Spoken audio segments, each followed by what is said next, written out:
survived this week. Wait, today's Friday. Like, how did I do that? I don't know. Welcome to my YouTube channel. For today, we're talking about what happened this week because it's a crazy one. Story time.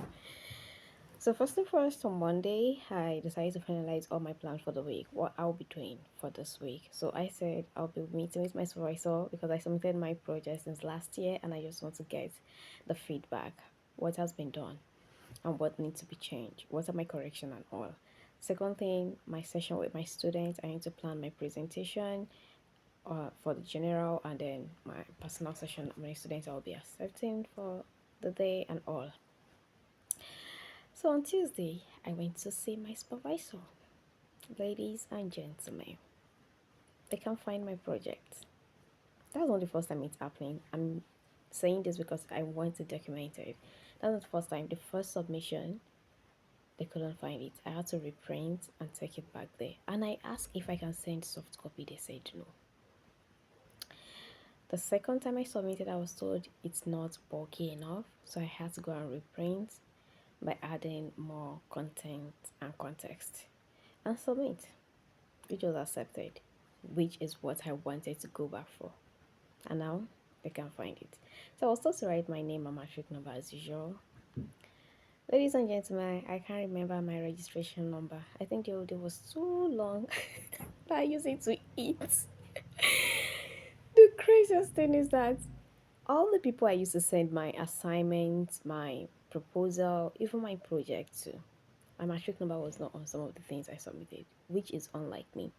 The ones that have it, I couldn't find it because last year, it was late last year, my WhatsApp got, I don't know, somehow deleted from my phone. So I had to reinstall.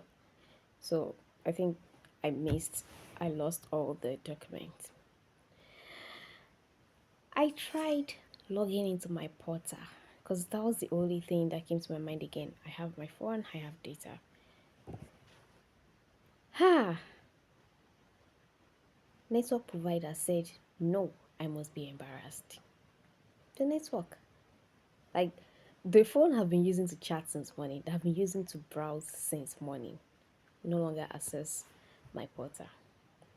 Slow network back, like just telling me some English that I can't even comprehend as at that moment because I just want to get my my registration number. But at the same time, I'm not looking anxious, afraid, or this thing. I'm scared of my audacity. I said I want to be audacious this year, but now I'm scared of my audacity. So I told her at the end of the day that I can't remember my registration number. She was like, "What did you mean? You know that kind of it's unexpected." Well, I don't remember. I can't remember, and there is nothing I can do. I have quite a lot of number going through my brain, but I don't know if it's my NYC number or my undergrad. I can't remember. I'm not sure if that's my reg number. And then she was like, everyone in the room, she had to, maybe she wants to embarrass me. I don't know, but I didn't feel the embarrassment. I wasn't embarrassed because I just spoke my truth. I can't lie, and you can't beat me. So why should I lie? And somehow I think I've not been lying this year, and it's kind of affecting me. I okay, so I was supposed to come back the next day. I was exhausted. I was tired because it's tiring, the journey, the stress, the time, and everything.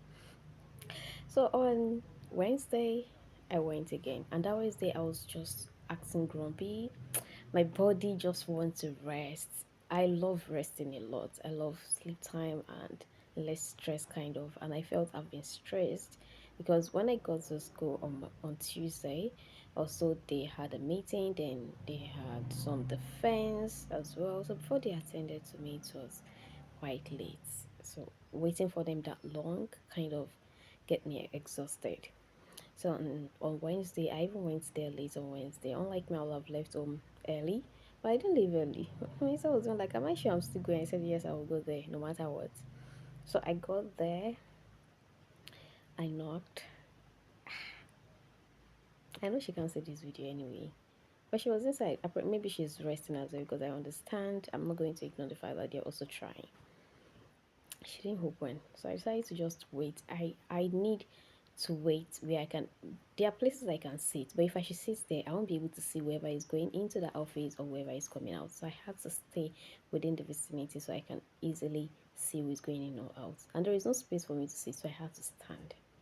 The standing is what is getting me tired and exhausted.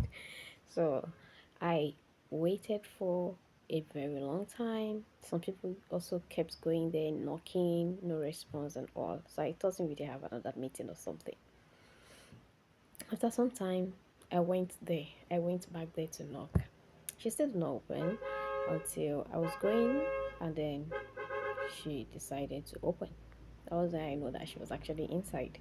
So I told her I'm back again. Since she told me to come the next day, she said, okay, if you check again, we checked, we can't find it. She told me to go to a second office. So there is someone that the person said they can't find that they already checked. I was told to call back later. I called back later, still they couldn't find it. I was told to reprint again and bring it back next week. See, I don't even want to think about it. I just got to find out today, Friday, that I should reprint and bring it back. She's not the one that told me, it's the other people. So I don't like stress. And now it's feeling like they want to stress me or frustrate me, and I don't like it. So I got home that Wednesday. It was a bit late. I was tired. I just got home, I just lay down there. But something in me was just like, check your email. This year, I think I was more intentional about my mail somehow. I don't know what I'm expecting, but I'm kind of intentional about my email. Something good is coming, maybe a big deal, big contract, or just big organization or something. Yeah. So I decided to check. I just noticed there is this application I put in last year and they've responded. It's meant to be a fellowship, innovation in education. And I realized counseling in schools, I've mentioned this countless times. They don't see it as something to invest in. They don't see it as a big deal. And that's why we still have a lot going wrong. And I don't care. I'm just going to do my part because I don't know why, but I'm going to keep doing my part. So they responded. Now they told me they don't um they go through my application and they don't want me to come in as part of the fellowship program, but instead I should come in as their counselor for the school. Like, okay, well, I will need the flexibility and everything. I have to tell them I'm running my program. I always say it. I'm running my program anyway, and I cannot forfeit that. So I told them depends on the flexibility and the location is kind of far from my place. We discussed, and then we had the interview yesterday, Thursday, and then today I went to one of the school that is working with me or my cousin in every school.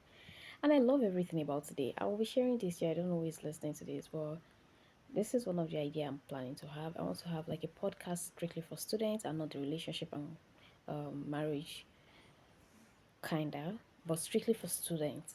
But the thing is, the students I'm dealing with are still minor, so that's why I'm still kind of, not very pushy. I want to be very careful, conscious, and strategic about it. And I'm still planning that. Also, I want to create more awareness, not just for mental health in general, but for students because we are ignoring that. Something keep reoccurring in most of my session. I met with quite a lot of students today. In fact, I just want to rest, but I said I need to record this. I was quite a lot of students today, and over the time, I kept saying that I can see the pattern in every home. I can see the pattern even before I start meeting them, and because I've experienced it, I've been there before. And then the last session I had today was so beautiful that I had to imagine one of my vision, which is to make a record. Like, we have record like longest interview and all that, but this is going to be because the student came like they're here for a counseling, a guidance and at the same time trying to trying to interview me.